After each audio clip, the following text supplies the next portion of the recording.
All right. Thank you for your phone call. We're up against a break. Coming up in just a few minutes, we're going to talk with Sean Pamphilon. He is an independent filmmaker and former sports TV producer. He did Run, Rookie, Run, the ESPN 30 for 30 documentary. He's also the guy that was in the Saints locker room during the whole Bountygate thing. So that's coming up next right here on Sports Radio 92.9 The Game.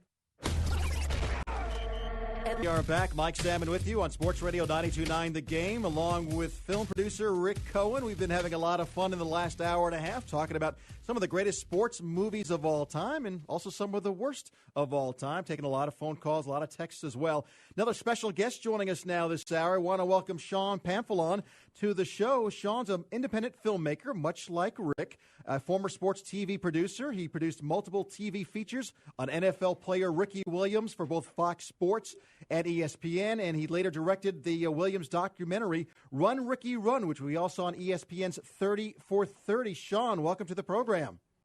How you guys? Hey, Shawnee, how you feeling, man?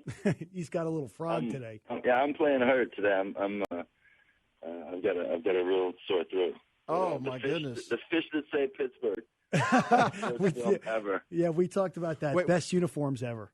Was that the best or worst movie of all time? It was awesome. We've had a couple of text messages with that one as well. Welcome to the program. So glad to have you on. Talk about your 30 for 30 documentary, Run, Ricky, Run. How did that get started? How did you get involved with Ricky Williams? Well, I met Ricky Williams in college, and I was a freelance producer for ESPN. So I had done a few features on him. And, we became friends, and I did some more features on him when he was in the pros, specifically with New Orleans. And when he retired, I was the guy that he trusted, that he invited in to tell his story. What other things do you have on the docket right now? What other things can we keep an eye out for that has your name attached to it? Well, I'm working on a film called The United States of Football, and I'm just about done with it. I'll be done with it, some of the recuts in the next few weeks, but we've started to meet with distributors, and the response has been really good. So it's a cultural examination of football from Pee Wee to the pros. And it started out because I'm a dad making the decision about whether or not to let his son play football. So I went out, and 3 years later, and a lot of time, love, and energy later, came to my decision. But also during that time, really paid specific attention to the health issues as it relates to football. Pretty timely subject, right, Sean? And this is Rick, by the way. Hey, what's up? How you doing? Good. So, it couldn't come at a better time with the subject really out there in the NFL. What's your take on Goodell right now and how much effort he's taking to bring safety to the game? Do you think he's overdoing it, especially with this kickoff thing? I don't think he's overdoing it. I just don't think that football is something that you're going to be able to make safe. All the commercials the NFL are putting out touting the newer and safer game and all this other stuff. Well, they're not really very specific. They're $100 million is going to be allocated to research. Well, what are they going to research?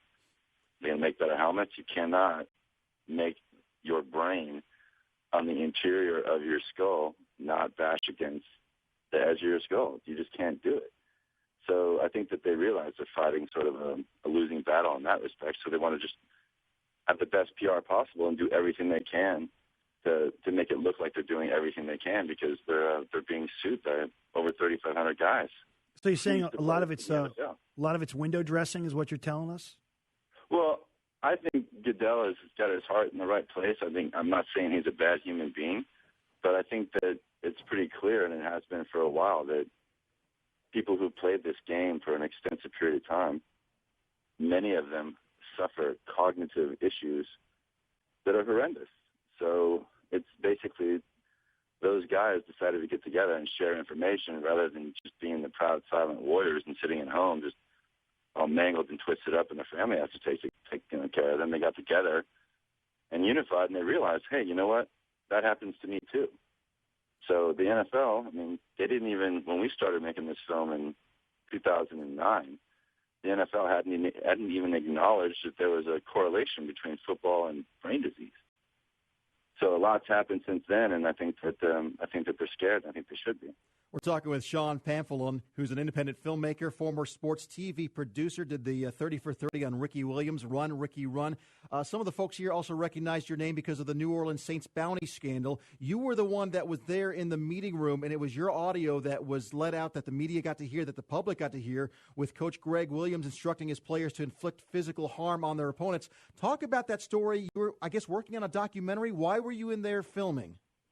I was working on a documentary about Steve Gleason at the time, the former Saint special teams stud, a gentleman who's afflicted with ALS. And, so I've been working with Steve for about a year. And, it was the first meeting of that sort that I've been to as far as an individual meeting. I'd been in, defensive meetings. I'd been in team meetings, but I hadn't been in that particular type of meeting with Greg Williams doing that. And, I didn't really know what it was. I didn't know at the end when they're calling guys up with envelopes, I didn't know they had a system. Because I wasn't even really paying attention to that. I was paying attention to Steve Gleason, because that's who I was shooting. And I guess a month and a half later, it came out that there was, a system in place, and I called my film partner. I said, I think we have that.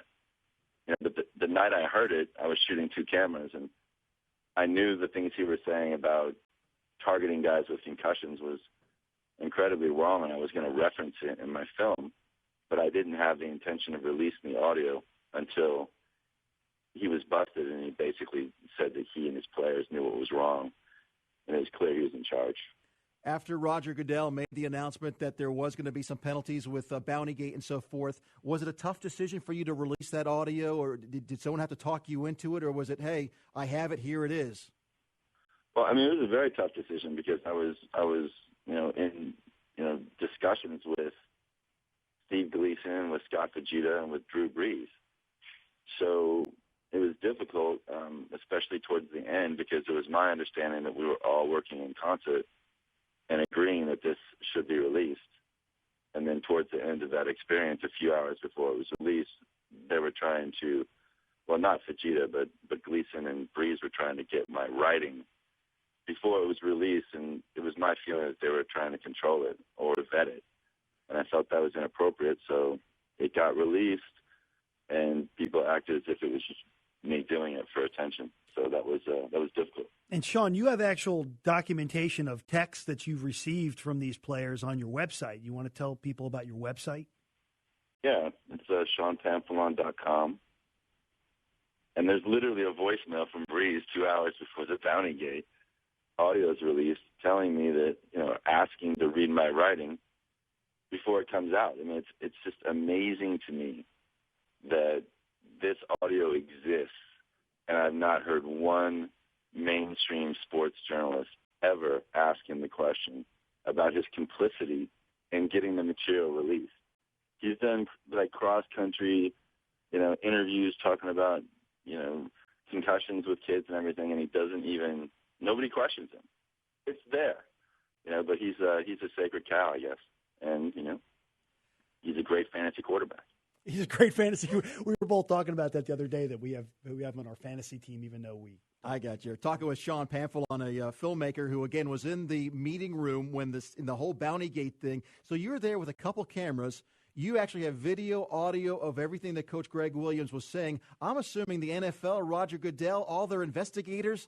You must have been, man number one that they wanted to interview, because you had all this. You had the smoking gun evidence. Once it was released, they asked for it, and initially I declined, but they were reporting on their website, or some of the reporters were, that I secretly did this. At that point, that kind of pissed me off. So I went to New York, and I tried to get a meeting with Goodell to show them, and then to basically insist that they stop putting out false information about me, because it's damaging, and it gets picked up by a few thousand other entities. So I showed it to their security officers, after basically, I guess, a month and a half after I released it. But since then I've had no further questions. It's just amazing to me. It's literally, you hear the way it went down and everybody's focused on the money, it doesn't matter about the money. I mean, like, listen to what that guy was telling guys to do to other guys in an era when we know this is happening, where you have cognitive issues. So these arguments of like, well, that's just football. Well, that's just ridiculous. We didn't know back then what you know now. You can't rely on ancient codes when you find out new information. It's just crazy. What do you guys think? Well, first of all, what do you think of the reversal recently with Tagliabue? Oh, I think that was awesome. I think that was great. I think Jonathan Vilma eventually will be seen as somewhat of a Kurt Flood, even if he did, say, hey, I got $10,000 to you to take out Favre. Guess what? Like, they're going to take out Favre anyway. I mean, like, guys who are making this money aren't going, man, I hope I can get that extra $10,000 for that car payment by knocking this guy out. Right. And please, they're doing it because they're trying to win. So it never, to me, it never was about the money. It was about the intention of what you're going to do to somebody else. So I think Vilma's going to be Kurt Flood. I think he's going to – I mean, I'm psyched he's still suing Goodell because I don't think that someone should have that amount of power. But at the same time, the players, they let them have it. They voted. They allowed that to be collectively bargained. So they have to look at themselves and say, you know what, guess what? I better pay attention to my union rep, or I better make sure he's paying attention to what's going on. Sean, we only got another minute and a half with you. We're talking with Sean Pamphilon, an independent filmmaker, was the guy that was in there filming the conversation, the meeting with head coach, with Saints coach Greg Williams, and the whole Bountygate thing. Has there been any fallout from New Orleans Saints fans? I mean, death threats, anything like that? Because even though you're just the messenger, you were there. You're the one that has the video and the audio of what he said. You're the one that gave it, let the media and the public hear it. Has there been any fallout from Saints fans? Because I'm sure they're looking for someone to be villain number one. Oh, I had a lot of threats from that region. The irony is I'm a Saints fan, so they can say what they want, but I'm one of you, and I don't hate me. But the interesting thing is they had a poll, and down there, I guess, like BP, Katrina, Goodell, Nagin, and Pamphilon are like the epithets in the Big Easy. And it's terrible because I love the city. I think the people are awesome.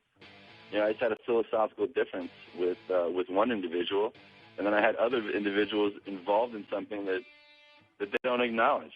So I'm sorry the people of New Orleans can't accept the truth because it's sitting right there. Your quarterback is on my website. Yep. It's funny.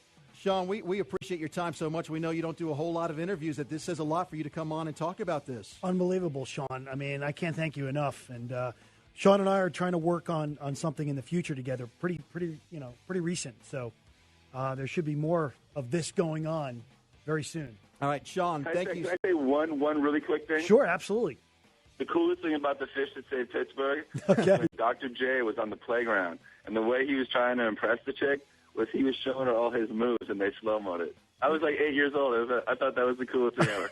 We got a producer in here that loves you right now. Yes, we've said that, and still the best uniforms in sports. Thank you so much for your time, Sean. Absolutely.